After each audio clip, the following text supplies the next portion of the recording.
Hello guys and welcome to the FATBOSS guide to the Stormwall Blockade. Yes, this two-phase encounter is a big step up in the instance and requires precise coordination in the final phase to stop yourself from being overrun. To add, the healing and damage requirement is much higher than what you've seen so far. But either way, let's jump into the fight from the very beginning. So before you pull the boss, you want to split the raid evenly into two groups. One group for the left boat and one for the right. The ships can be accessed by clicking on the pterodactyls at the end of the dock.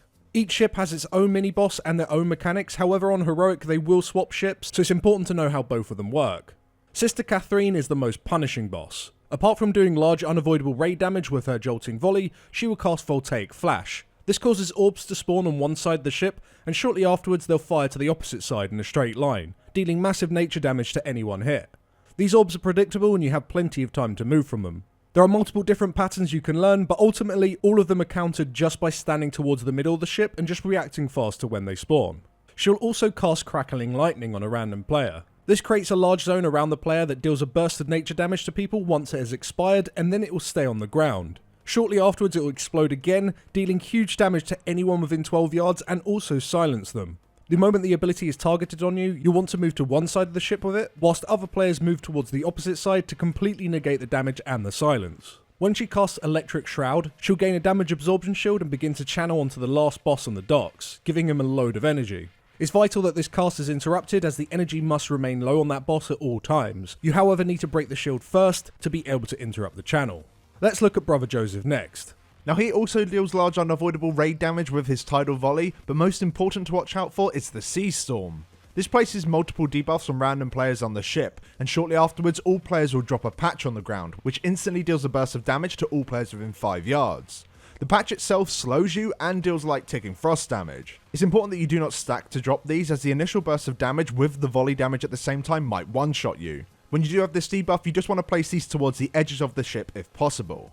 Now you can use these patches for when Cease Temptation is cast. This will spawn a siren on the edge of the ship that will target a single player with Tempting Song.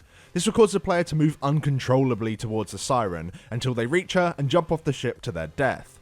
You've got to kill the siren before the player gets there, and by having the player targeted stand within one of the Sea Storm patches, this will actually increase the amount of time you have to swap and kill the siren off before the player reaches them. Ultimately, you can also use a life grip to save a player, and if your DPS is shit hot, you don't even need to use the Sea Storm patches. Also to note, just like the sister, he will gain an absorb shield and channel into the boss on the docks. You want to burst the shield down and interrupt the channel immediately. That's all of their abilities, however there is one final thing to go over before we talk about phase 2. On Heroic, at 50% health, these guys will swap ship, however they do not share a health pool. This potentially means that you could have one ship with both bosses simultaneously, which is really bad, as the other ship with no boss will instead be bombarded with large targeting circles until the other boss teleports over. It's vital that you keep an eye on health percentages and slow down on your side if you need to, in order for both of them to transition at the exact same time. This also applies to their deaths on both difficulties. The moment one of them dies, an image of them will appear and begin to channel far more energy onto the boss on the docks. This cannot be interrupted. By having them both die at the same time, these images will not spawn long enough for it to matter. Now once you've got the hang of that, and both of them are killed, you can click on the translocation pedestal, which will take you back to the port, and phase 2 will begin. Now as you arrive, the boss will be casting Catastrophic Tides. As the boss is not at 100% energy yet, this will be interruptible. You'll want to interrupt it late to give enough time for your healers to gain some mana back, as this is the best point for a channel potion.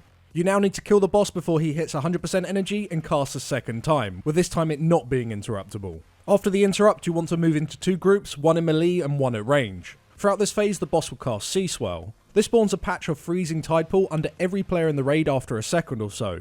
These patches deal ticking damage to anyone stood within them. By having stacked groups, you have a lot more space in the room. You just need to make sure that you move immediately as a group when the Sea Swell cast is finished, as when the patches land, they deal a burst of damage to anyone stood within them, pretty much one-shotting anyone too slow to move. The melee group takes a snake-like path as these spawn, spawning them right next to the boss, then a patch behind, then to the left, and then directly in front, and so on. This gives them way more space long-term than just moving from right to left or left to right.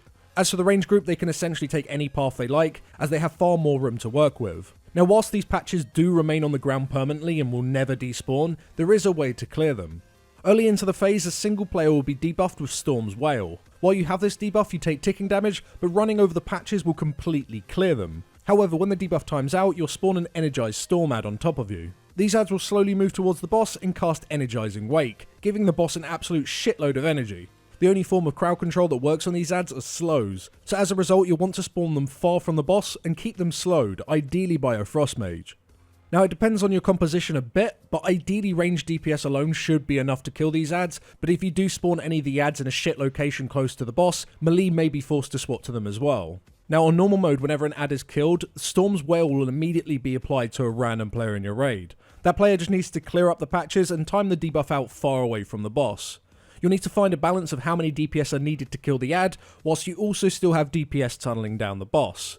But do note, as this phase goes on, you will have one additional Storm's Wail come in at some point, meaning eventually you're going to have to deal with 2 ads at the same time. Just continue to spawn them far from the boss, keep them slowed, and it shouldn't be an issue. As for Heroic, when the ad dies, it'll spawn an Energized Remnant on the ground. If a player runs over this orb, it'll give them Storm's Wail, and you can repeat what you've just been doing. However, if you instantly pick it up every single time, the boss is likely not to die, as your DPS will be spending all of their time on ads, rather than getting damage in on the boss. The problem is with this orb is that whilst it does remain on the ground, it'll just deal ever increasing ticking damage to the entire raid. We would typically leave the orb until the raid reaches around 12 to 15 stacks, and use healing cooldowns towards the later ticks to keep the raid healthy. At which point, we'd either have a monk or a rogue pick up the orb and run about soaking all the patches of Freezing Tide Pool from the Sea Swell casts. Focusing on melee patches first, and then range, as you want the debuff to expire and spawn a new ad near the ranged camp.